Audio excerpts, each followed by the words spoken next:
नमस्कार, आप देख रहे हैं इंडिया 7 और मैं हूं आपके साथ आलोक गौड़। आज सावन के महीने का पहला सोमवार है। यही वजह है कि गाजियाबाद के प्रसिद्ध दुधेश्वर नाथ मंदिर में भक्तों का सैलाब देखा जा सकता है। मंदिर में हर तरफ भोले के उद्घोष और भजनों से सभी भक्त भोले की पूजा कर रहे हैं। वहीं भगवान शिव के प्रसिद्ध प्राचीनतम मंदिर में से एक दुधेश्वर मंदिर में सुबह से ही भक्तों की लंबी कतारें लगी हैं। रात 12 बजे से दूर दूर से आए भक्त बेलपत्र और दूध बारी बारी से भोले बाबा पर चढ़ा रहे हैं। यहां आए भक्तों की मान्यता है कि सावन के महीने में भगवान शिव की अपने भक्तों पर खास कृपा होती है। सच्चे मन से शिव की पूजा करने से सारे कष्ट दूर हो जाते हैं और जीवन में समृद्धि आती है। दुधेश्वर नाथ मंदिर में भक्त गंगा जल और दूध से भगवान शिव का जलाभिषेक कर रहे हैं। इतना ही नहीं, भक्तों की भारी भीड़ के चलते लोगों की लंबी लंबी लाइनें बाहर जीटी रोड तक लगी हैं। गुरुजी, आज सावन का पहला सोमवार है, काफी आस्था है गाजियाबाद के लोगों में दुधेश्वर नाथ मंदिर की। कितनी लोगों की भीड़ है और क्या कुछ व्यवस्था है यहाँ है? रात को करीब 12:30 बजे 12:41 से ही भक्तों का जो है दर्शन करने का हमने प्रारंभ कर दिया था। काफ़ी लंबी कतार जो लग गई थी, तो 2 साल का कुछ कोरोना वगैरह होने से वजह से कोरोना में लोग आ नहीं पाए थे, तो 2 साल हम लोग अपनी पूजा करते थे। अपनी लोग जो तो पूजा करते थे, कोरोना में हम लोग आ नहीं पाए थे, तो उस वजह से जो है हम लोग जो है दर्शन जो अभी पूरा हमने 12:41 से इसको जो है खोल दिया था। उसके बाद में निरंतर लोगों का, भक्तों का श्रद्धा भाव से यह तांता लगा हुआ है दर्शन करने वालों का। करीब 500 कार्यकर्ता अपने लगे हुए और 400 करीब पुलिस वाले भी जो है यहाँ पर ड्यूटी है।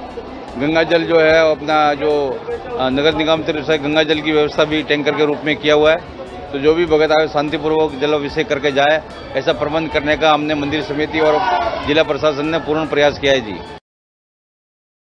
वहीं सावन माह के पहले सोमवार पर आज जहां पूरे देश में शिवालय हर हर महादेव बम बम भोले के उद्योग से गूंज उठे, वहीं औघड़नाथ मंदिर में भी वैसा ही नजारा देखने को मिला है। इतना ही नहीं, मेरठ के सभी प्रमुख मंदिरों में भक्तों की भीड़ दिखी। बाबा औघड़नाथ मंदिर में भी भक्तों की लंबी लंबी कतारें नजर आई हैं। लोगों ने भगवान शिव की पूजा अर्चना कर उनसे अपने कुशल मंगल की कामना की।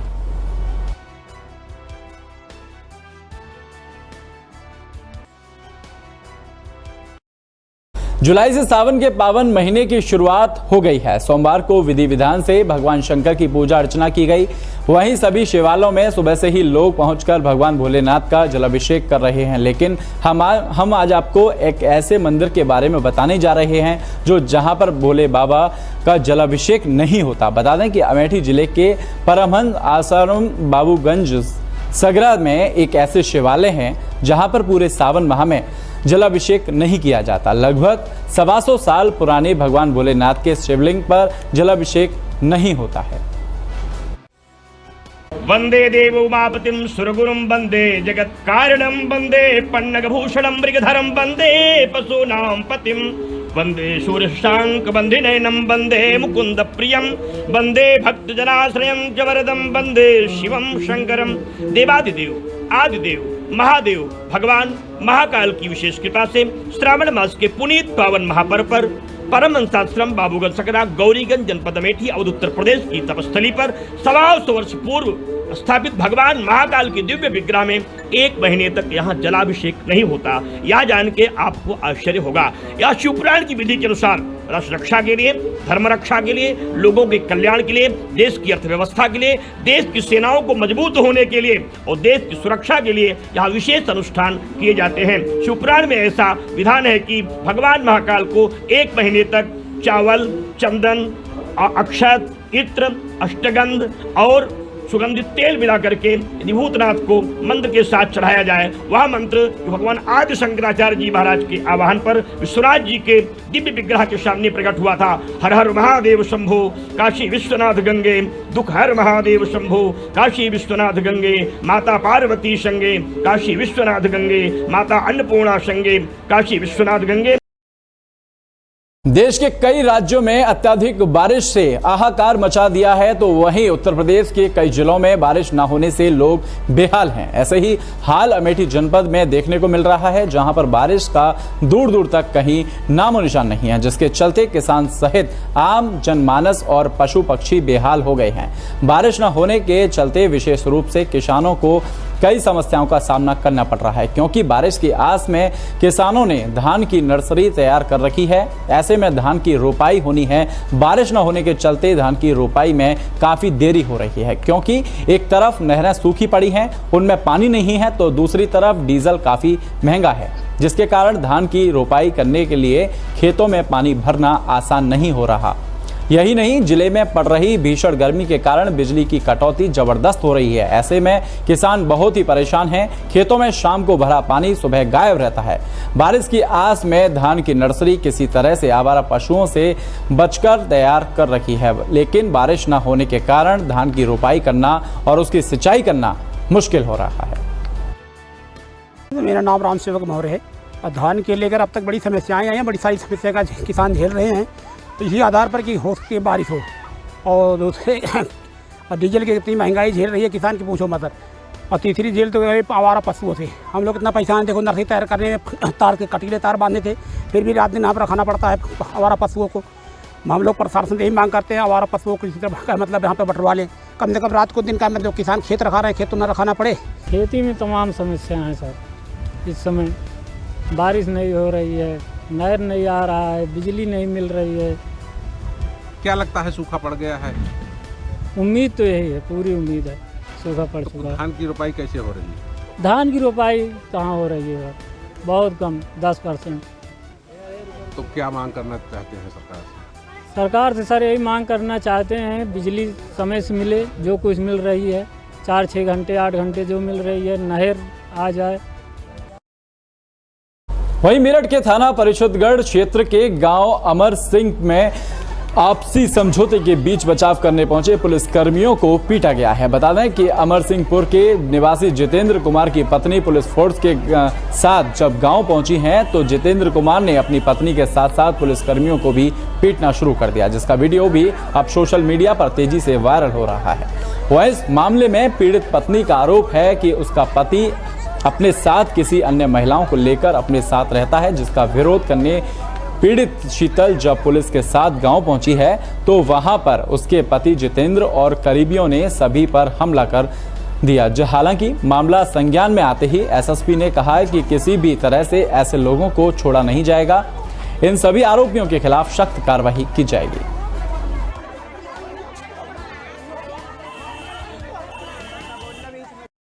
झांसी में बदमाश कार सवार व्यापारी का 33 लाख रुपए से भरा बैग चुराकर फरार हो गए। व्यापारी के अनुसार वह कलेक्शन करके लौट रहा था, तभी वह कार से उतरकर मोबाइल पर बात करने लगा। उसी दौरान 2 बाइकों पर सवार 4 बदमाश कार का दरवाजा खोलकर बैग ले उड़े। वहीं इस मामले में पुलिस ने अज्ञात चोरों के खिलाफ चोरी का मामला दर्ज कर लिया है। साथ ही पुलिस 5 टीमें गठित कर सीसीटीवी कैमरों की मदद से बदमाशों की तलाश कर रही है।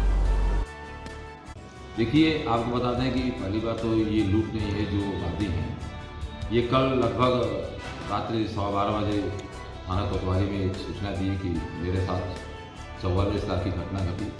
इस संबंध में थाना प्रभारी कोतवाली और मैं स्वयं मौके पर पहुंचकर छानबीन किया गया। तो छानबीन में ये प्रकाश में आया कि अपने 3 साथियों के साथ एक से 20 लाख, दूसरे से 10 लाख और तीसरे से 3 लाख इनका आपस में कुछ लेन देन भी पूर्व में भी चलता था, उनसे लेकर आ रहे थे। और अब जब वापस आ रहे थे मेहदी बाग के पास, जहां इनका कार्यालय है, जो किराए के कमरे पर है, वहां गाड़ी खड़ी की। गाड़ी खड़ी करने के उपरांत ये अपने पैसे को बैग में रखे। उसी समय तत्काल इनका एक फ़ोन आता है, गेट बंद करके पीछे चले जाते हैं और फ़ोन से बात करते हैं। उसी समय कुछ ही क्षणों बाद 2 मोटरसाइकिल आते हैं और पीछे वाले जो दूसरी मोटरसाइकिल, उस मोटरसाइकिल से पीछे व्यक्ति बैठा हुआ इनका बैग निकालता है गेट खोलकर और चला जाता है। जनपद के लोनी बॉर्डर थाना पुलिस ने रविवार को मोटरसाइकिल सवार 2 व्यक्तियों को बेहटा अंडरपास पर चेकिंग के दौरान रोक लिया तो वह व्यक्ति अपनी मोटरसाइकिल को तेजी से पीछे मोड़कर पुलिस पर गोलियां चलाते हुए भागने लगा, जिसके बाद थाना लोनी बॉर्डर पुलिस टीम ने बदमाशों की घेराबंदी कर उन पर जवाबी फायरिंग की, जिसमें एक बदमाश गोली लगने से घायल हो गया जबकि दूसरा बदमाश मौके से फरार होने में सफल रहा। हालांकि पुलिस गिरफ्तार बदमाश से पूछताछ कर रही है, आगे की कार्यवाही में जुटी हुई है। यहाँ बंथला फाटक पर देहात और थाना लोनी बॉर्डर जा रहा था, उस दौरान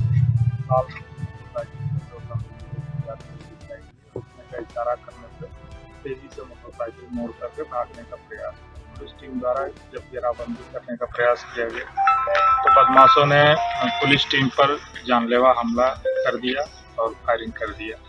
पुलिस टीम ने अपने आप को बचाते हुए आत्मरक्षार्थ उन्होंने गोली चलाई। जवाबी कार्रवाई में एक बदमाश घायल हुआ है, उसको चिकित्सा हेतु रवाना किया गया। पूछताछ में उसने अपना नाम सुफियान पुत्र रियाजुद्दीन बताया और भागने वाले साथी का नाम बताया। सुफियान के ऊपर 1 दर्जन से अधिक आपराधिक मामले दर्ज हैं।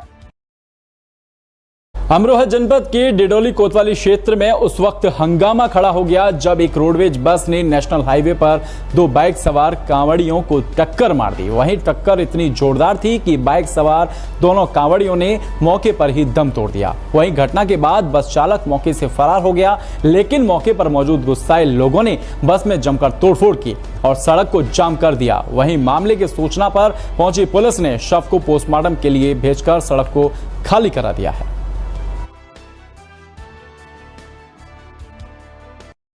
खबर अमरोहा जनपद के सैदनगली थाना क्षेत्र के उज्झारी कस्बा से है, जहां पर मेले में लगे झूले के उपकरण चुराने के आरोप में चोर को रस्सी से बांधकर बेरहमी से पीट दिया।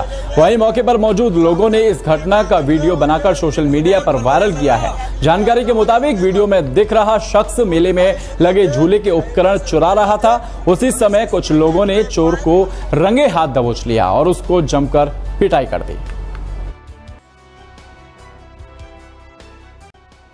झांसी जनपद के सीपरी बाजार थाना क्षेत्र के पहुज मंडी के पास सोमवार की सुबह हाईवे चालक की गलती से युवक की जान चली गई। बताया जा रहा है कि हाईवे चालक गाड़ी को बैक कर रहा था, उसी दौरान पीछे खड़ा शख्स डंपर की चपेट में आकर फंस गया। वहीं मौके पर मौजूद मंडी के दुकानदारों ने हाईवे डंपर में फंसे युवक को बाहर निकालने की पूरी कोशिश की, लेकिन उस वक्त तक युवक की मौत हो चुकी थी। वहीं मामले की जानकारी मिलने पर सीपरी बाजार पुलिस मौके पर पहुंच गई और शव को पोस्टमार्टम के लिए भेजकर मृतक के परिजनों को घटना की सूचना दी। और इस बुलेटिन में सिर्फ इतना ही। देश और दुनिया की खबर देखने के लिए देखते रहिए इंडिया 7।